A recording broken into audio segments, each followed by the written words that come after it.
Good morning. I'd like to call the October 2021 WKU Staff Senate meeting to order. Good morning, everyone. Thank you for joining us, both in person and online. We'll get started with a guest presentation from Dr. Jennifer Tugas and colleagues from Business Services. Dr. Tugas, good morning. Good morning. Thank you very much for having me this morning. I appreciate the opportunity to. Just a moment, Dr. Tugas. We're having the funness of a morning Zoom, not hearing you through. One moment. Testing. Going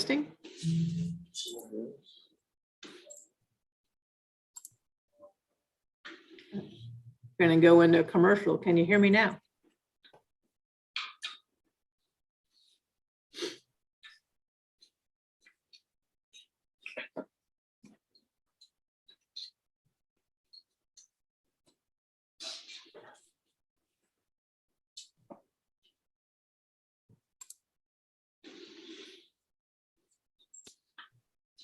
Can you hear us now? I can hear you. Can you hear me? Sure thing. Wonderful. Thank you again for joining us. If you would be so kind as to start your presentation. Absolutely. Thank you very much for having me this morning. I do have a couple of folks that are also joining us virtually. Dennis Kane from Parking and Transportation, Marcy Moorhead and Pam Davidson from Purchasing are also on the line. I wanted to give you a quick overview of what's happening in business services. Over the last 2 years, we've had a little bit of reorganization, I think, as half the campus has experienced reorganization. But I'm now the interim assistant vice president for business services. And that is an umbrella that covers printing services, vending services, postal services, procurement services, materials management, which is shipping and receiving, inventory control and surplus, parking and transportation in a WKU store. So in general, if you have any concerns about any of those operations, please feel free to reach out to me and we can chat. I did want to share that on the procurement side, we recognize that a lot of people, because of the VSIP process, that there are a lot of people that have probably expanded into roles that they didn't previously have. And if anybody is new to procurement services, if they need help with anything, that we are here to help. Our role is to help you procure the products and services you need, while also being good stewards of public funds and complying with the state and federal procurement laws. And since I get to play the rookie cards, like, wow, there's a lot to learn when it comes to all things procurement, and it can be a little bit overwhelming to say, gee, what is it I need to do? And mostly wanted to extend an invitation to reach out to us. We are more than happy to provide training for units or for individuals, to get everybody on board to help you do what you need to do to run your operation. And we also need to be mindful that as a university, we need to be compliant with our existing contractual relationships with vendors. And so, a lot of that is strictly awareness, making sure that what we're doing on campus not only is lawful, but, is also respectful of our existing vendor relationships. So that's a big picture on the procurement side. And I wanted to pause to see if we had any questions for that, so that while Pam and Marcy are on the phone, that could do that. So that's ProCard, purchase orders, requisitions, computers, how to procure computers, et cetera. Does anybody have any general questions or concerns? Anyone in the room? Any members attending virtually? I don't think we have any specific questions at this time. All right, thank you. Moving on, talking a little bit more in depth about parking and transportation. Some things that are underway right now. We do have a parking fee structure study that is underway, and we do have consultants that are engaged in that process, and we're working very closely with the Parking and Transportation Committee as we move forward through this process. And you, of course, have representation on that committee. But our goal is to kind of break the mold of what we've been doing for the past 50 years or so. It's kind of same when automobiles were invented and parking management arrived on campus, and somebody said, we need to issue an annual permit to know who's parking where. And we've been doing the same thing in that regards for literally decades. But technology that's available today allows us to do things differently and allows us to provide services to our customers in a way that better meets their needs. So right now, if we think about it, we have a one-size-fits-all model in terms of we go through an annual parking permit registration process, and we have a permit fulfillment process. You buy your permit, we mail you your permit, you come pick up your permit, but you pay upfront for that permit unless you're able to participate in payroll deductions, which is limited to only full-time benefits eligible employees at this time. So what we would like to do is increase the pay-as-you-go options for customers, and that includes hourly, daily, weekly, monthly, semester, or annual permits, kind of breaking out of that annual mode and saying, okay, if we were to allow people the option of paying as you go, and to only pay for the services that you need, or even looking at it as a subscription model, really try and take a look at different approaches to how we can pay the parking fee.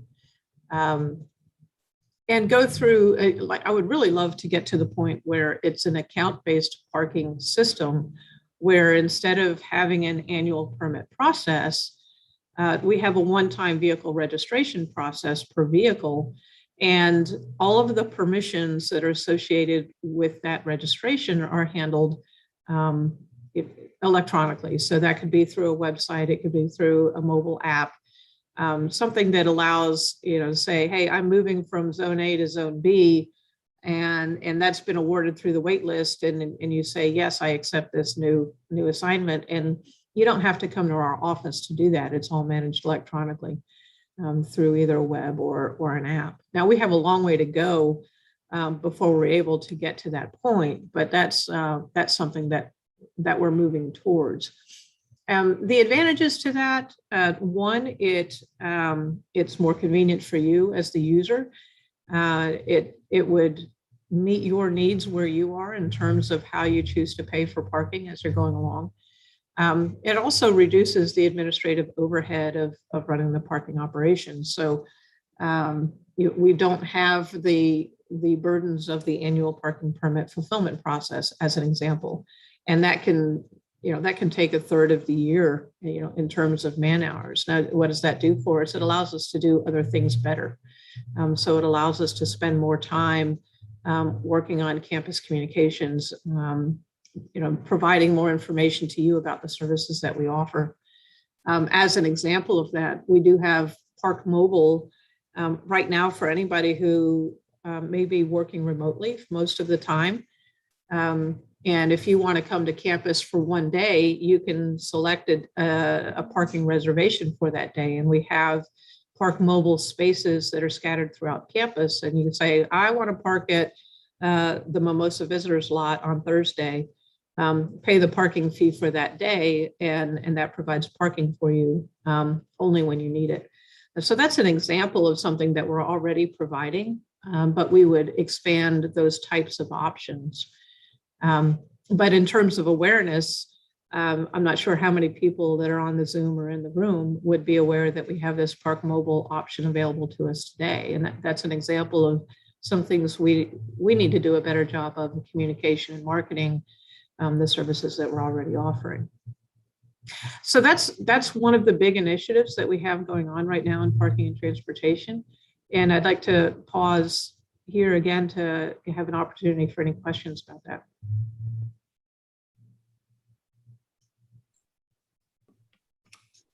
I know a specific question that had come in for our group that kind of started the conversation about having you all come to speak was specifically about the Mimosa lot, and people had noticed an increase in reserve spots.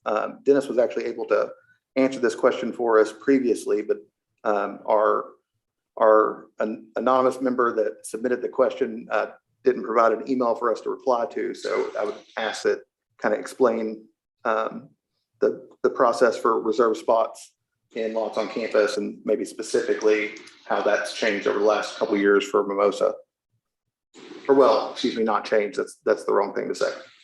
Yeah, well, the big change that's happened around Mimosa is the loss of the gated regions parking lot. And I think that's a reason why you've seen an increase in people that were looking for alternatives to that gated regions solution. Dennis is on the line, and he can speak specifically to the process that he goes through when looking at that. I do know that there were several questions that were submitted early related to reserve parking in Mimosa in particular. So I'll turn it over to Dennis for a couple of minutes to answer those questions.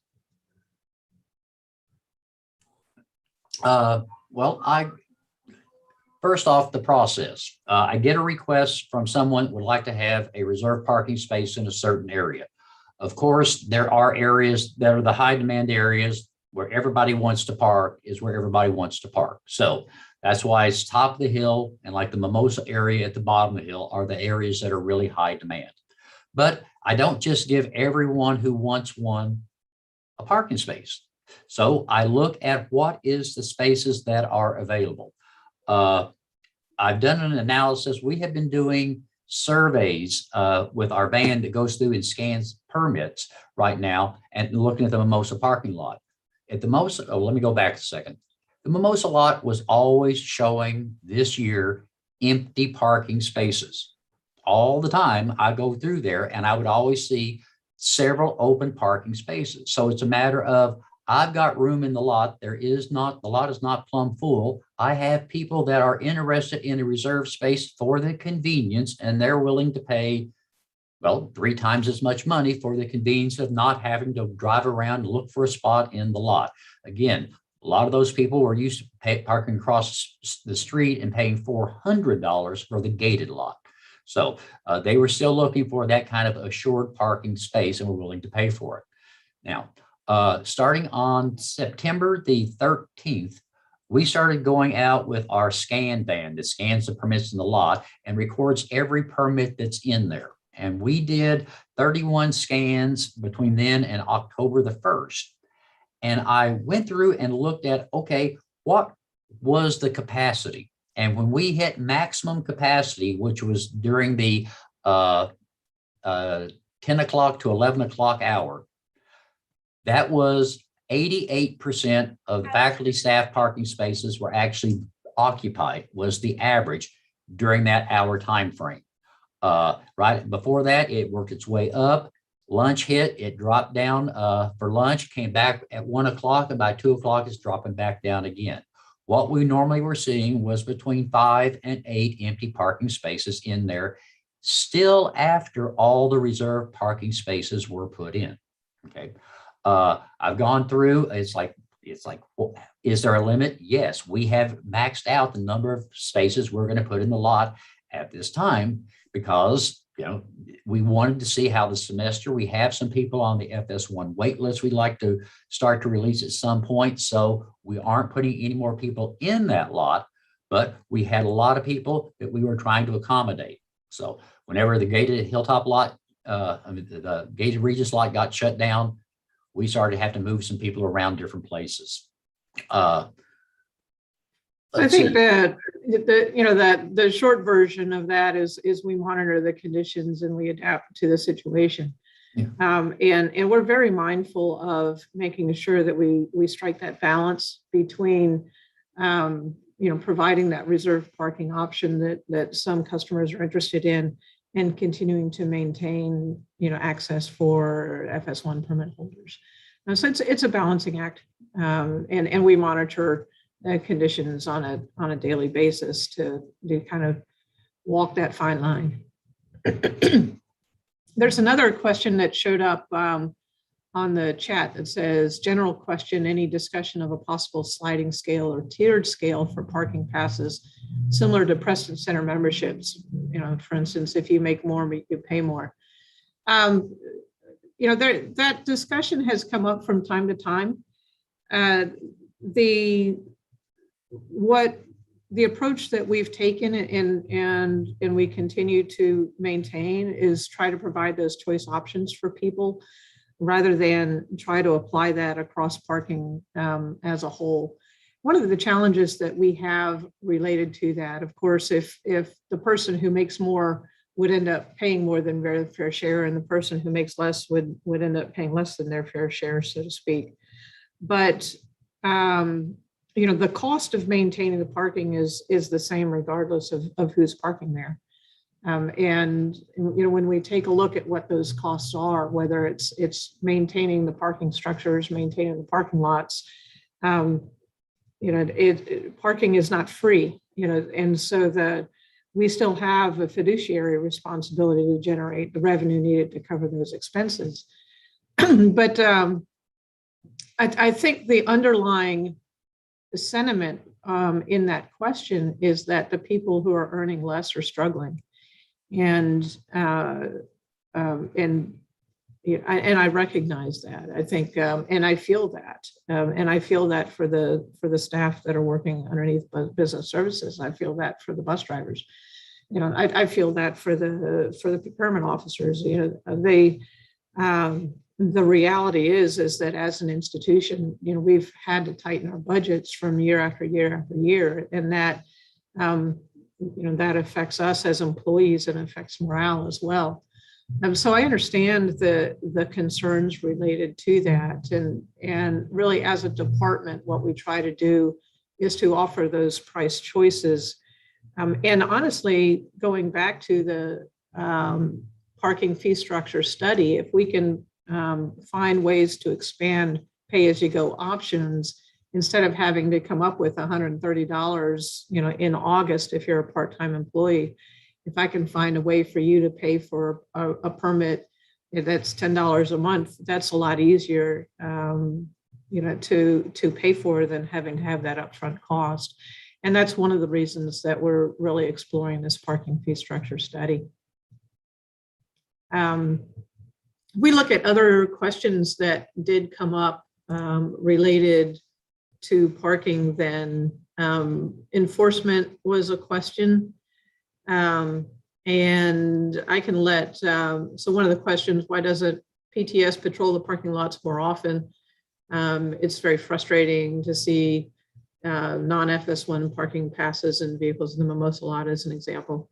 And, you know, Dennis for a moment was talking about the scan van and things we're doing with that, but I can let Dennis speak to enforcement in a little more broad terms.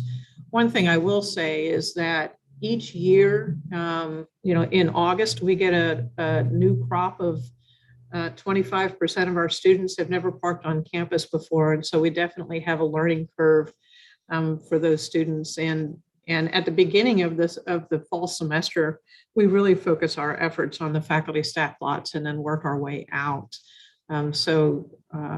You know, when we look at our enforcement effort, it really is concentrated on the faculty staff lots as a priority, and then move out from there. And I'll let Dennis pick up from there.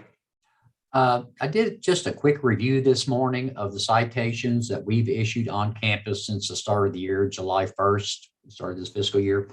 To give you an idea, we've written 3,646 total citations.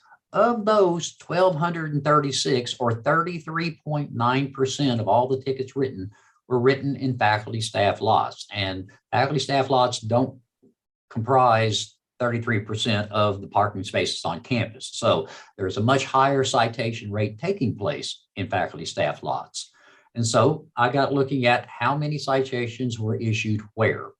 And the top 5 locations, the number 1 is the Mimosa parking lot, where we've issued 202 citations in that lot since July 1st.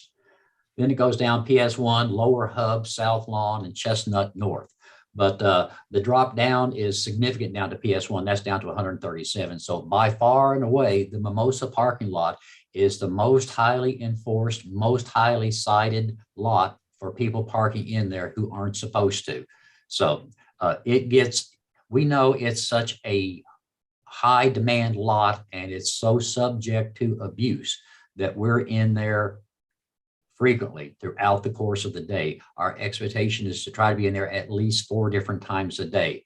And we were doing the study with the scan van and we were actually in that lot 4 times a day. So we are really enforcing faculty staff lots at a higher degree than we are student parking lots. Any other questions regarding the parking fee structure study or enforcement? We do have one question in the room. Hi, this is Cheryl Hagen-Booth. I had a question about visitor passes. I didn't know if those are going to continue to be scratch-offs or if there's going to be some other transition to where if we have a guest at the last minute and we haven't ordered our allotted 10, if that's going to be made a little bit easier, or I mean, how do we go about dealing with that? And is 10 the limit for the year, or is there? I know right now we're only allowed to order 10 at a time. So can you speak to that? Okay, so the questions related to visitor passes for departments and ordering those as scratch-offs, or I think sometimes we're able to do some electronic delivery of those passes. To answer the limit question, there is not a limit to the number that you can purchase for the year. We do try to limit what you can purchase at a time because we try to manage the amount of visitor parking that we have. In other words, and I don't mind if you can turn down the or mute the speaker. I'm getting feedback on the. Thank you. That was really confusing.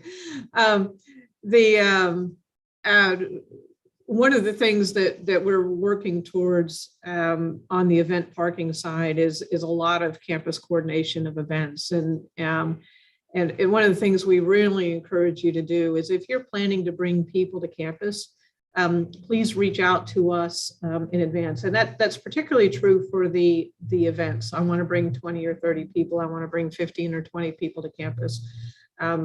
And if you could reach out to us at least a week in advance, that's even better, and we can plan for that.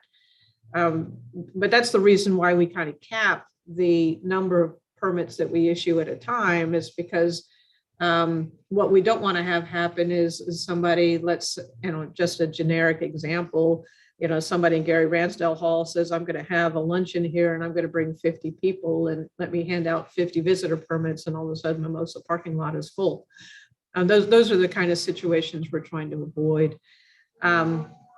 We do have, I have a siren going by me. We do have the ability to electronically send visitor passes. Debbie Disman in our office is able to do that under certain circumstances, and that's something that you can reach out to her. But I encourage you to keep a short stack of the visitor permits in your office for those emergency situations where you have an unexpected guest. But certainly if you know people are coming, please coordinate with us in advance for that. Thank you. Any more questions in the room for PTS virtual? Okay, I think we are clear to move on. Okay, next I wanted to talk about kind of changes that are coming, and as we know, Garrett Conference Center is a smaller pile of bricks and rubble now. Tate Page Hall, the same. Tate Page Hall, as I understand it, for the time being, is going to be converted to green space. Long term, if you take a look at the campus master plan, the plan is to build a new College of Business at that site. That's something that will take time to get to and would require funding from the state legislature to do that. But those are long-term plans for that. Up on top of the hill, there's a Hilltop circulation study that is currently underway with planning, design, and construction. Again, this is in line with what has been presented in the campus master plan. And it really answers the question, what do we want to do on the Hill now that Garrett Conference Center is down? And that will be a combination of green space and with a priority on pedestrian walkways. For everybody who has ever driven on Hilltop Drive during a class change, anywhere close to Garrett and Helm Commons, you know the volume of students that are walking through that area during the class change. And the intent of the circulation study is to change the traffic patterns on top of the hill in order to eliminate that pedestrian vehicular conflict. So there will be big changes coming in as a result of that. The current plan, as I understand it, is that construction will be next summer. But all of the plans for that will be developed during this fiscal year.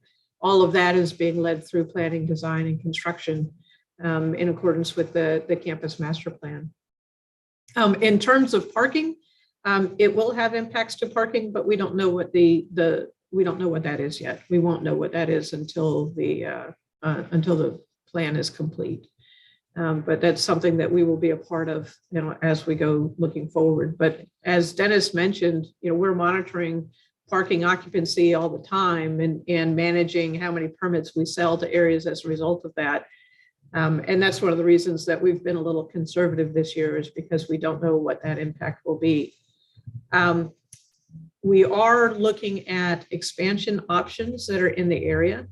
One plan that we have designed for is connecting the Mimosa Point lot with the normal north lot, including the Milliman house that's on that property. So when we're able to move forward with that project, we're going to increase parking capacity for FS1 permit holders, I think by about 40 permits, if I'm not mistaken. So that'll be a good addition of FS1 parking that's across the street from Craven's Library there. So that's a good thing. The other areas where we're looking at potential expansion is along Kiss Me Quick Alley. We've acquired property on either side of Kiss Me Quick Alley within the past year, and we're exploring options to expand that as well. We also have the potential to expand parking at the Park Street lot, but that serves our commuting students more so than it does faculty staff.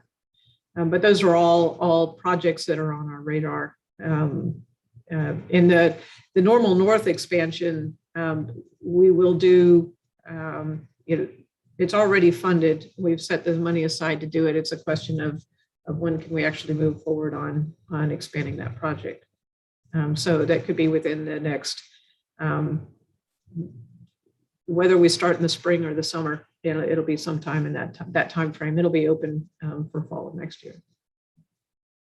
So those are some big picture items that are going on, parking and transportation wise. Any questions related to that?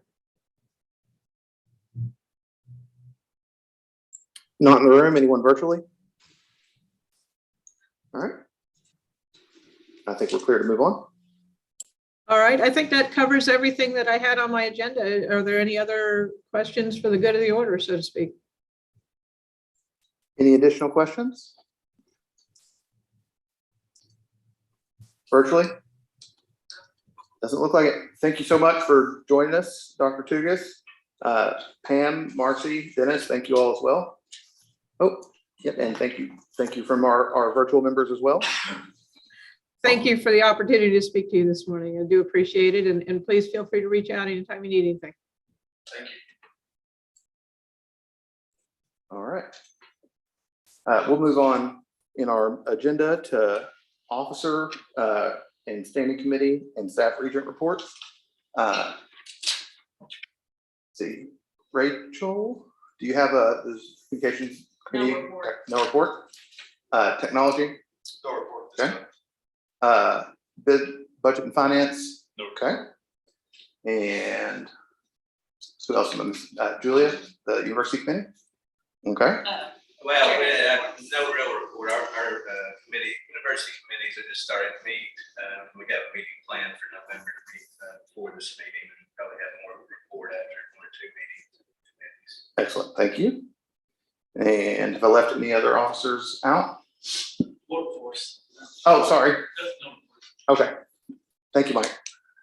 For the chair report, a little bit longer between meetings because of K through 12 fall break. I think talking to people on campus generally, it's a really, really busy time. I know talking to several of you, it's been a very, very busy 5 weeks since our last meeting. Had a brief meeting with the president for our in late September.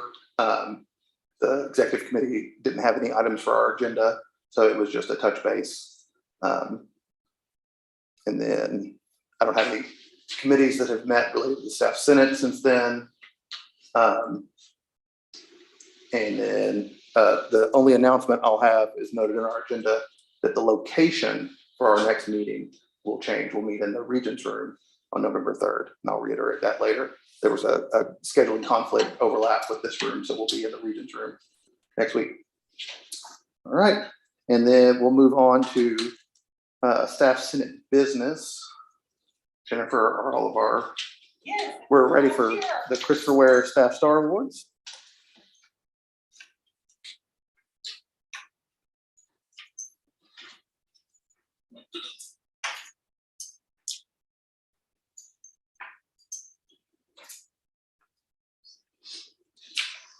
We've got 3 senators here today to help recognize 3 staff members across campus.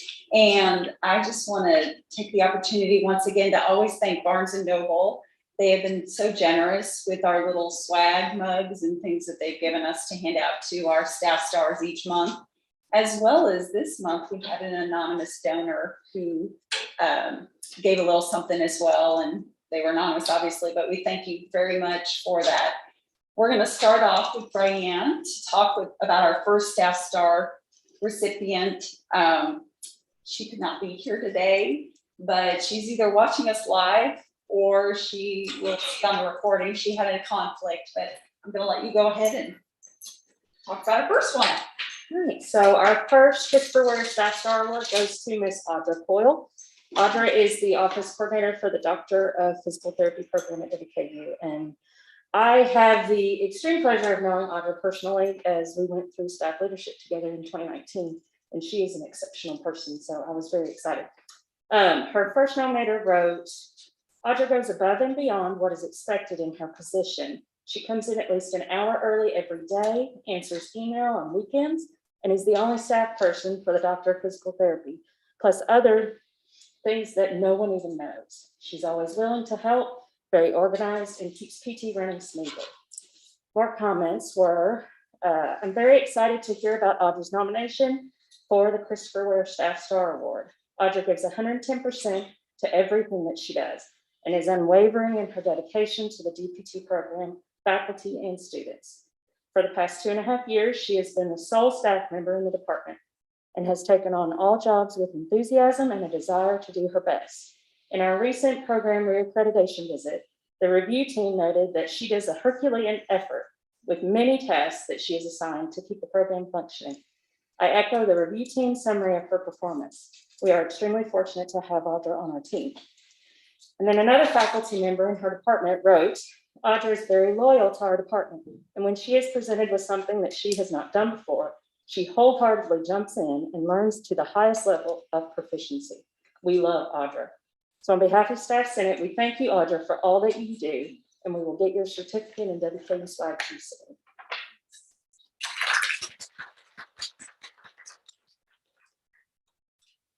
We'll have Mike come up and talk about our second recipient, and our recipient, James Kennedy, is more than welcome to come up here, or if you want to wait for the end, it's totally up to you. So James Kennedy is our next Christopher Ware Staff Star recipient. He is the manager of import support in the Office of Information Technology Services. His nomination said, James has been working tirelessly to help create better services for our community. Each day I've seen him put time and effort to make sure operations are moving smoothly. He also donates money to the ITS Kennedy Fund so that our employees are able to have a pick-me-up candy throughout the day. And we've had a few colleagues send in what they thought of James. When I heard James was receiving this Staff Star Award, I generally was not surprised. James and I have worked together for about 15 years or so, and every interaction with him in all that time has been a positive and pleasurable experience. In recent months, we have teamed together to take on huge reorganization responsibilities at a time where the world is in turmoil and problems seem to mount daily. However, James took on these challenges, and his area and team have been a shining example of hard work and determination in the face of adversity. The success is down to James' strong leadership and hard work. James also has the single greatest laugh on the earth, and I'll tell you the truth when I say it is one of the best things about working at WKU. I've never seen anyone hear James laughing either up close or in the distance. That raffle can travel, and I can be witness to that. And not start smiling or laughing themselves. He radiates positivity, and we need more like him, especially at this time. Congrats, James. You're a legend. I'm proud to work alongside you. And another colleague wrote, I cannot think of a person more deserving of the Staff Star Award than James Kennedy. I've worked with James for over 15 years and know that he is dedicated to WKU and everything it stands for. James is a staff member you want on your team because you know you are getting a motivated, innovative, honest, hardworking, above all else, caring individual who strives to make a positive impact on whoever and whatever he encounters. And I've also worked with James for several years, and he is a leader that sets the example by the way he treats everyone around him, the people that he supervises, and the students he interacts with on a daily basis. He is just a great asset to everyone around him and to WKU. So well deserved, James.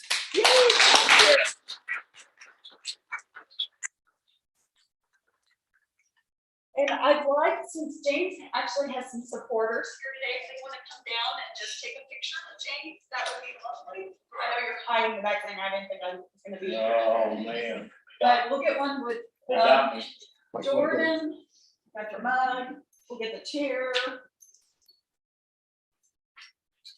They got me. There's the king. Oh, excellent.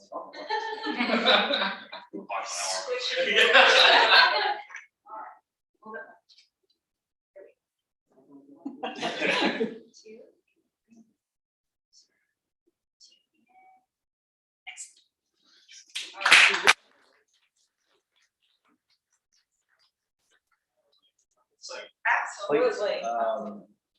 You know, lots of emotions, you know, holding this, you know, at this point in time. But just a couple of things, and not to beleaguer or anything like that, but last month I had the privilege of celebrating my 23rd anniversary of being a staff member here at WKU. And one of the things that I have noticed throughout the years and throughout my professional journey is that you don't get to where you are without help along the way. And that help can come in so many different forms, fashions, shapes, sizes, whatever that may be. And I wouldn't be here without, you know, a helping hand, loving heart, and guidance along the way from so many different people, whether they be supervisors, friends, neighbors, students, coaches, whatever you want to classify yourself as. So those individuals I want to recognize and honor and thank for their contributions to help me along my way here at WKU. Number two, real quickly, thank you, Emily Renfro. I appreciate it. You'll be getting more money. And finally, to have my name associated with this award that was inspired by a man that everybody in here loved, cherished, and adored. This body could not have bestowed a greater honor upon me. And I want to thank you all for this very humbling and wonderful honor. We all loved Chris, and I know that there were several people in this university that may have known Chris a lot longer than I did, but I would dare say that there are not too many that had the privilege of getting to know him to the level and the depth that I did. And whenever my time at WKU comes to an end, the relationship that I had with Christopher Ware is going to be one of those bright and shining moments. So WKU Staff Senate, thank you for this honor.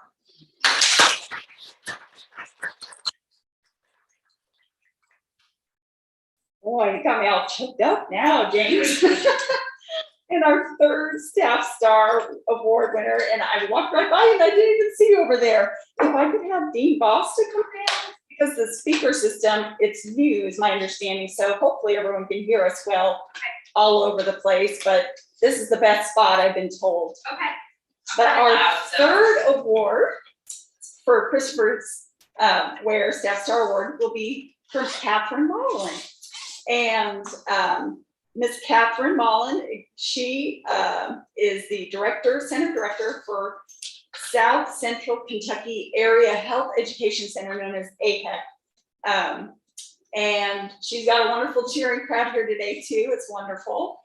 Ms. Mullin exhibits outstanding leadership qualities, along with bringing awareness to many of the programs that are offered here at WKU.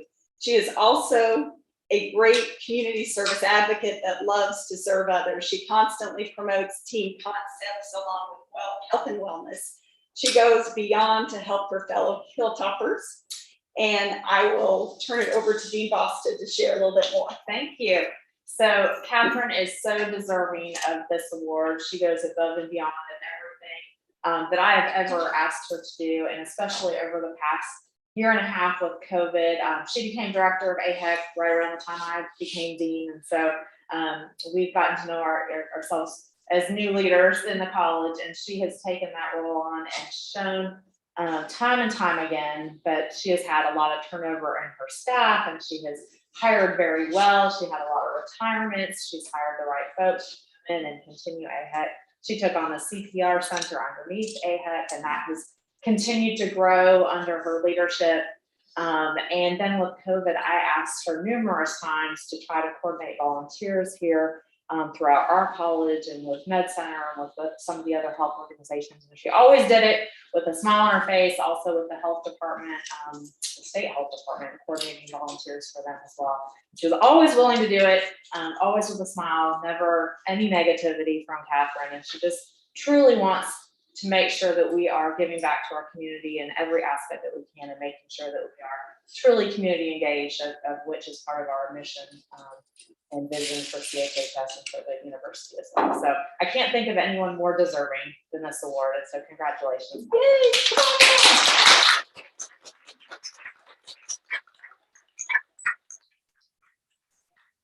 If the support group would be willing for a photo op, it would be fabulous.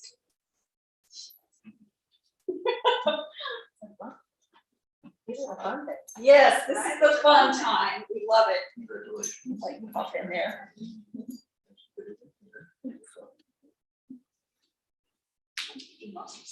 Sure. Okay.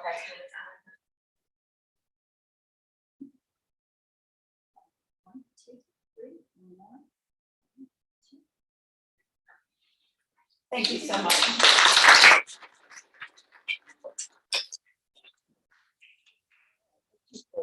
Awesome, thank you. So our next item of official business is we need to elect a new parliamentarian. So at this time, I'll ask for any nominations for parliamentarian. I can read the description of that job, which would probably be helpful for people.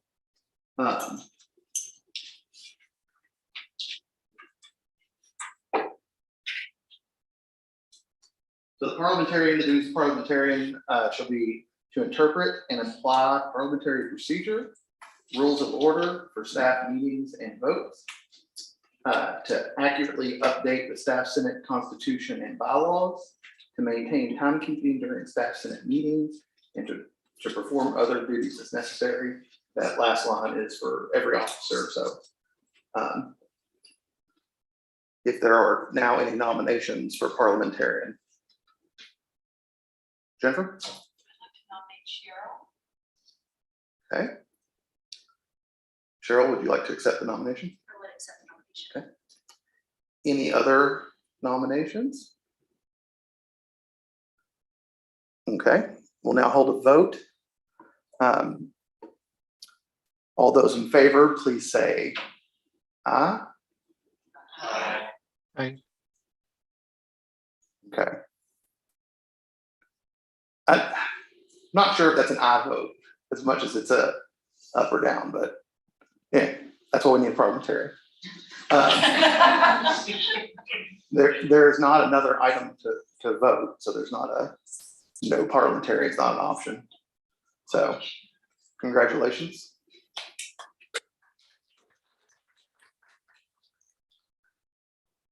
I'm gonna check, there are 2 messages on Zoom. Okay. All right, that concludes our official business.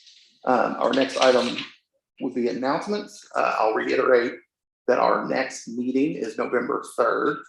That will be again held in a hybrid situation, but the in-person portion of our meeting will be in the Regents Room in Jody Richards Hall. Times are the same. I'll note for officers that your committees have been meeting in DSU. You're free to keep your reservation for that room, but you may want to look at adjusting your time a little bit, or look at an option in Jody Richards Hall to make it a little easier on members. Again, have the Zoom information come out, and then for the public, there'll be space in that room as well to join, and we'll still have YouTube as an option for people to watch remotely. Are there any other announcements? Okay. And then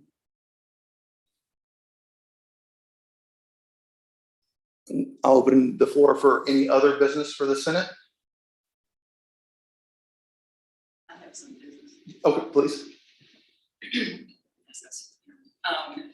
When will the Senate vote on the members to be appointed to the EC pursuant to the approval that was received from the president?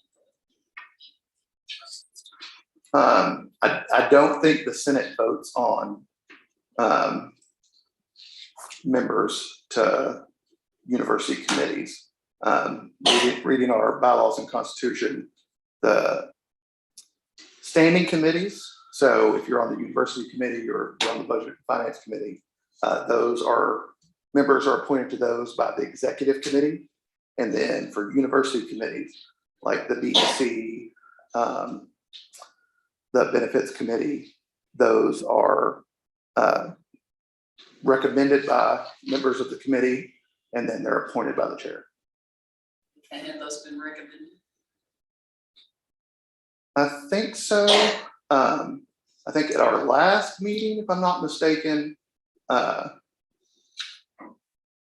if the Finance and Budget Committee can help me remember, Brian Campbell on BC, and was Todd on another, was it Todd? I believe they put Todd on OAC. Okay. Todd Seguin on the OAC. Okay. When you say at the last meeting, I believe the last monthly, like our Staff staff Senate monthly meeting, the September meeting. I believe that was in the officer report at that time, or the committee report, I guess.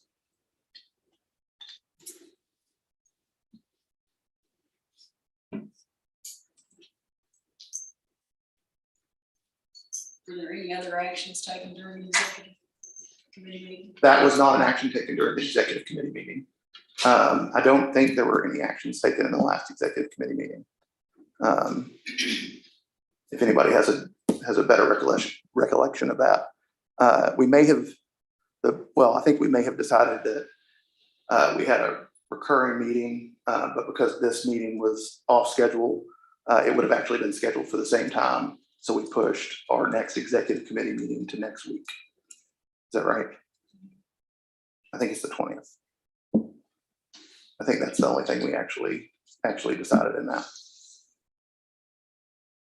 Okay. I don't want to hog the floors. Okay. Any other business? I do have one question. Okay. Oh.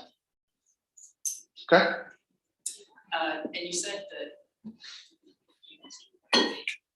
executive aren't giving you agenda items for the meeting with the president.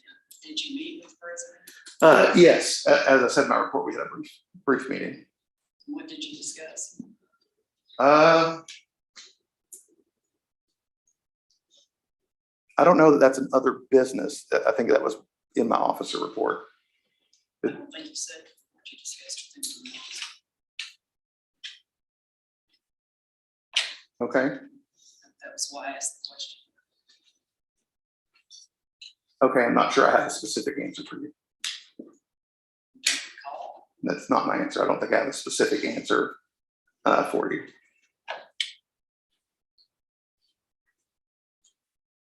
I'm not sure I understand the answer. You don't answer the question.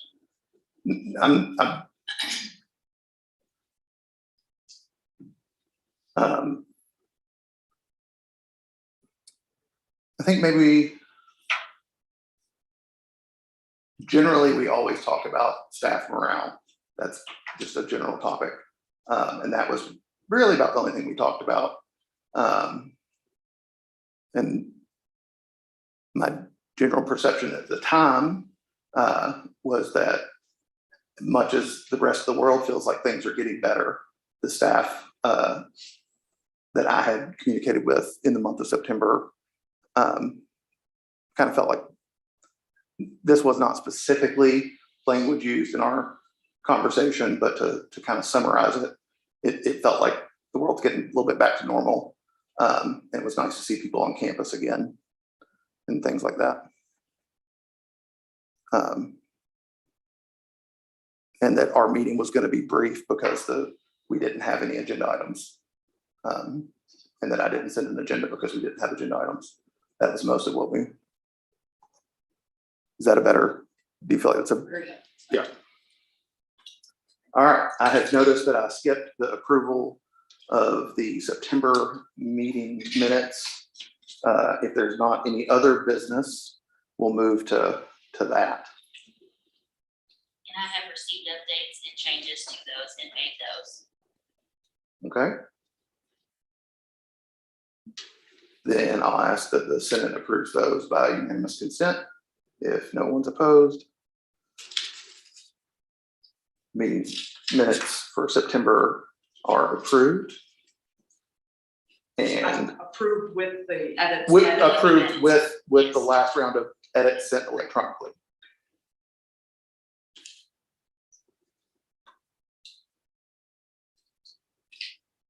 All right.